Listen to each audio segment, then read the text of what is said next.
Hey, what's up, guys? Tony here, and I'm bringing you some more MLB 12 Road to the Show, and this is with Scott McLean.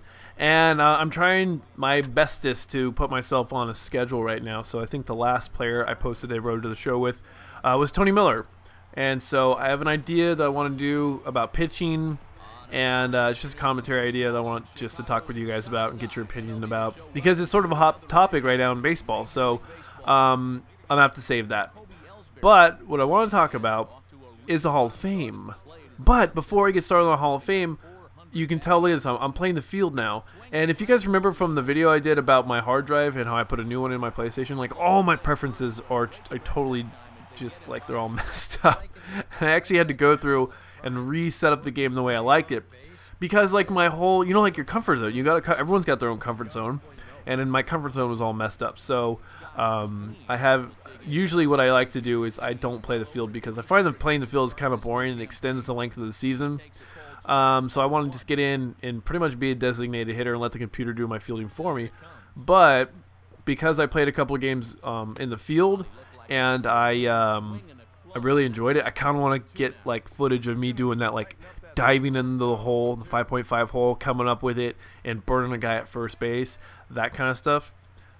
Though that would be a sick play. More often than not, though, it's very routine, or it's a double play, or I've actually been a part of a lot of stolen bases that the catcher takes forever to throw the ball to second, so by the time I get the ball, the guy's already long safe. So anyways, what I want to talk about is the Hall of Fame, and actually specifically one player, and that's A-Rod, Alex Rodriguez. And this commentary idea is sort of a long time coming, because when I was taking my Spanish class this summer, my friend DeWitz, Ryan, he and I got to talking about, I guess, the home run record. I can't remember exactly what was the context behind the conversation and why we started talking about it, or why I brought it up. But the idea is basically the point of the commentary is, because of the fact that he has admitted to using performance-enhancing drugs, i.e. steroids, do you think that he's eligible for the Hall of Fame? Do you think he should be allowed to be in the Hall of Fame? And there are players that are not allowed to be in the Hall of Fame. They have like Pete Rose is pretty much the most famous guy that I know of that is disallowed from the Hall of Fame because of what he did as a coach, which I personally don't think has any weight on his actual playing career, because what he did, and I don't know if he did it as a player, that's the thing that I'm not sure about, but I do know that when he was a manager, he would bet, I believe, against his team, and he just partook in gambling, which is a no-no. So they're not allowing him into the Hall of Fame, which it strikes me as weird, because I think if you were going to say, well, let's put him in as a Hall of Fame as a coach, but he did all that bad stuff, then I'd say no. But as a player, I mean, he did some tremendous things. You know, only guy to hit 4,000 hits, to have 4,000 hits. So I don't think. I think his playing career is one of those things that it speaks for itself. You know, he was a phenomenal player. Might have made some bad choices later on in life, but I don't think that doesn't make him put him in a slot where like he can never be in the Hall of Fame, because the reason for the Hall of Fame is to showcase these guys who are Hall of Famers, these excellent ball players. And so that brings me back to A-Rod. The guy is a phenomenal talent, but because of the fact that he used performance-enhancing drugs, do you think he'll be more than likely excluded from the Hall of Fame? And it also brought up, I think maybe I was watching that movie 61 Asterisk, and if you've never seen it, it's about the 1969 Yankees season where, the 61 series where Roger Maris hits 61 home runs, the 61 and 61. And basically what happened is that the commissioner of baseball, when he hit his 61st home run and broke Babe Ruth's record, they put an asterisk next to it.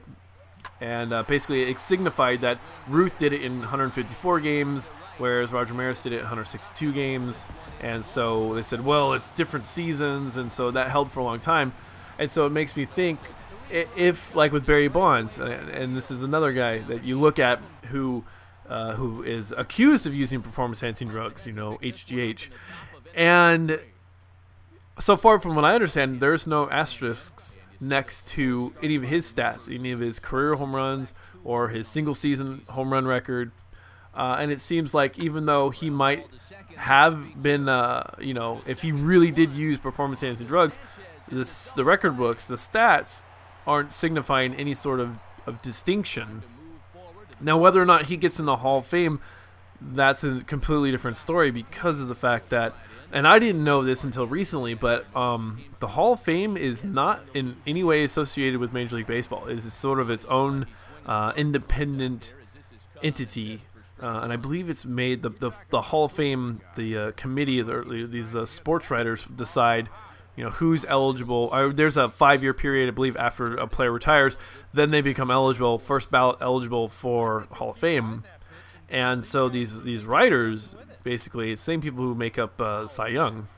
Not the same people, but it's the same sort of concept. You know, these writers will just say, oh, this guy, you know, they sit down and talk about him, like, boom, this is the Cy Young Award winner for the National League and the American League. So it's done by like a committee, not by pure statistics. And I don't know, it works. I think it works now. It works just fine. But it's one of those things where there are personal bias involved, because you take a guy like Barry Bonds, who's never, as a player, he was never friendly towards the media, and I think that didn't help his cause. You know, when it came to this human growth hormone, the performance-enhancing drugs, and all the scandal that he was, and probably, from what I understand, probably still is involved in court cases and I almost said purgatory, perjury. So it's one of those things where it's like, okay, if these people are deciding who gets into the Hall of Fame, but it's not going to be based upon statistics. It's going to be based upon statistics plus these writers' opinion on the person. So that's what kind of gets me like, okay, transitioning back to A-Rod, is he gonna, you know, make it in the Hall of Fame because of his cousin with the steroids and his own admission to using them? And I mean, you know, when it boils down to it, if a guy has a stellar career, I mean, like, how much, and I know this is sort of blasphemy for any baseball fan, because the simple answer is just like, yes, he used performance-enhancing drugs. Yes, he should not be allowed, or I guess I should say, no, he shouldn't be allowed in the Hall of Fame. Wait, no, he shouldn't be allowed. Anyways, so he shouldn't be allowed in the Hall of Fame. I'm like checking my grammar right now. But the thing is, though, is from what I understand, and now steroids versus like HGH, you know, I don't want to get into that because that's a really long topic. But when you think about it, the skills necessary, if somebody, just because somebody gets stronger, you know, they can hit the ball a little harder, they might run a little faster, their body might take a little bit more pounding before it breaks. Doesn't necessarily mean that suddenly they're going to hit home runs when they couldn't, because it still requires great timing, great work ethic, and great hand-eye coordination. You know, there are attributes that just taking steroids doesn't magically make you a better hitter. You know, you just don't suddenly, you know, I can't start taking steroids and suddenly I'm going to hit 40 home runs a season. That's just not the way it works. So I'm not one of those guys who thinks that, like, automatically, obviously I don't think that because here I'm stating this case, I don't think automatically just because you take steroids, that does not necessarily mean that you're going to become an all-star. I think it's going to enhance certain abilities, because take a look at, like, the home run races that we had with Mark McGwire, Sammy Sosa, and King Griffey Jr. And I think obviously that is, now I don't remember hearing anything about Sammy Sosa about his steroid. I know his scandal is that he might have used cork bats, but the thing though is that Mark McGwire was the reigning king of those races. It was Sammy Sosa coming in second and King Griffey Jr. falling off. I think he fell off around the 60 home run mark, and I think everyone can pretty much unanimously agree that King Griffey Jr. is probably the most pure and clean player that we've seen, at least in my lifetime, because he showed what a body can do without the aid of steroids. And I'm assuming this, I'm totally assuming this, because maybe he did take steroids. I mean, he did play during the steroids time. but I know he never tested positive, and he never seemed to have that extra like oomph. You know, he was always kind of a skinny, slender dude who was fast, and of course he naturally got bigger as he got older. And of course in his 30s, he just like when he went to the Reds, he just couldn't stay healthy. You know, and that's one of those signs that like, well, maybe he wasn't on him, because guys who are taking like HGH and steroids, they seem, their muscles and their tissues seem to last longer, I guess is a good way. They just seem to be a little bit more rugged. Anyways, I'm getting off on a huge tangent. I didn't mean to, because I kind of wanted to keep it focused on A-Rod. And the other thing I actually want to talk about with respect to A-Rod is, and the Hall of Fame, is he has 644 home runs at the moment, and he needs like 100 and at the end of the season. If he hits 30 at the end of this year, because he's got 15 for the season right now. If he hits 30 by the year's end, he'll need 103. I calculated that. He'll have 659 home runs for his career, and he'll need 103 to tie, 104 to take the record under his own belt. And I calculated out he'll do that in like 4 years. If he can hit 30 home runs a year for the next 4 years. So do you guys think he's going to do that as well? So basically, let me ask you this. Do you think he belongs in the Hall of Fame, 1? And 2, do you think he's going to break the home run record?